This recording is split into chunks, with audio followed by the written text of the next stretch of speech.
আল্লাহ রাব্বুল আলামিন বলেন ক্বাদ আফলাহা মান যাক্কাহা, সে ব্যক্তি সফল হয়ে গেছে যে ব্যক্তি তার আত্মাকে পরিশুদ্ধ করতে পেরেছে। ওয়া ক্বাদ খাবা মান দাসাহা, যে ব্যক্তি আত্মাকে পরিশুদ্ধ করতে পারে নাই সে ব্যক্তি ধ্বংস হয়ে গেছে। কিভাবে পরিশুদ্ধ করবেন? তিনটা হাদিস আপনাকে আগে শোনাই। এক, আল্লাহ রাব্বুল আলামিনের হাবিব মুহাম্মদ সাল্লাল্লাহু আলাইহি ওয়াসাল্লাম দরুদ পড়েন, বলেন সাল্লাল্লাহু আলাইহি ওয়াসাল্লাম। তিনি বলছেন যে আল্লাহর এমন কিছু বান্দা আছে যারা জান্নাতে প্রবেশ করবে যাদের অন্তরটা হবে পাখির মতো নরম। কার মতো? পাখির মতো। একটা হাদিস শুনলেন। দুই নম্বর হাদিস, আল্লাহর রাসূল সাল্লাল্লাহু আলাইহি ওয়াসাল্লাম বলছেন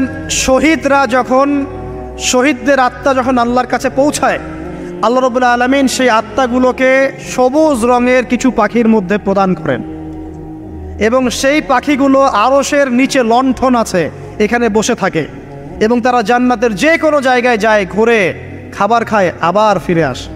আল্লাহ পাক তাদেরকে বলেন যে তোমরা কি চাও, তোমরা কি চাও? শহীদরা কিচ্ছু বলতে পারে না। কি চাইবো আল্লাহ, এত নিয়ামত দিয়েছেন, কি চাই?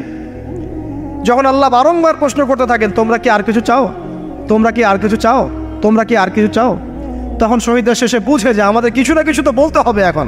তখন তারা বলে হে আল্লাহ, আমরা আরও একবার পৃথিবীতে যেতে চাই এবং তোমার পথে জীবন দিয়ে আবার ফিরে আসতে চাই। আল্লাহ পাক বলেন এই সুযোগ তো আর নেই, অতএব তোমাদের আর কিছু চাওয়ার নেই, তোমরা এখানেই থাকো। আরেকটা হাদিস শোনেন, রাসূলুল্লাহ সাল্লাল্লাহু আলাইহি ওয়াসাল্লাম বলেছেন, এই হাদিসটা ওমর রাদিয়াল্লাহু আনহু থেকেও এসেছে, এ মুসলিমরা তোমরা যদি আল্লাহর প্রতি তাওয়াক্কুল করার মতোই তাওয়াক্কুল করতে, ভরসা করার মতোই ভরসা করতে, আল্লাহ পাক তোমাদেরকে পাখিদেরকে যেমন করে রিজিক দেন তোমাদেরকে ঠিক সেইভাবে রিজিক দিতেন। তোমরা কি লক্ষ্য করো না যে পাখিরা খালি পেটে বের হয়ে যায় বাসা থেকে সকালবেলা এবং সন্ধ্যাবেলা ভরা পেটে বাসায় ঢোকে? আপনাকে যে তিনটা হাদিস শোনালাম এই তিনটা হাদিসে একটা শব্দ হচ্ছে কমন। শব্দটা কি বলেন? পাখি। পাখি কি? পাখি। আল্লাহ রাব্বুল আলামিন পাখিদের কাছ থেকে আমাদেরকে শিখতে বলছেন এবং বলছেন যে পাখিদের মনটা হয় খুব নরম, খুব সফট এবং তারা আল্লাহর প্রতি তাওয়াক্কুল করে পূর্ণ মাত্রায়। তারা সকালবেলা ভোরবেলা বের হয়ে যায় এবং সন্ধ্যাবেলা বাসায় ফেরে, খালি পেটে বের হয়, ভরা পেটে বাসায় ফেরে। এবং আল্লাহ পাক সবচেয়ে সম্মানিত মৌত যেটা শহীদের মৌত, সেই শহীদদের আত্মাকে আল্লাহ পাক পাখির রূপ দিবেন। তাহলে পাখিটার বিষয়ে একটা ফোকাস করার দরকার আছে না? আচ্ছা, এখানে আসেন।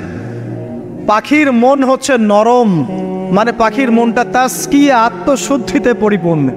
ক্বাদ আফলাহা মান যাক্কাহা, সে ব্যক্তি সফল হলো যার হৃদয়টা পবিত্র, নিষ্পাপ, নিষ্কলুষিত হলো, সে ব্যক্তি সফল হবে ইনশাআল্লাহ।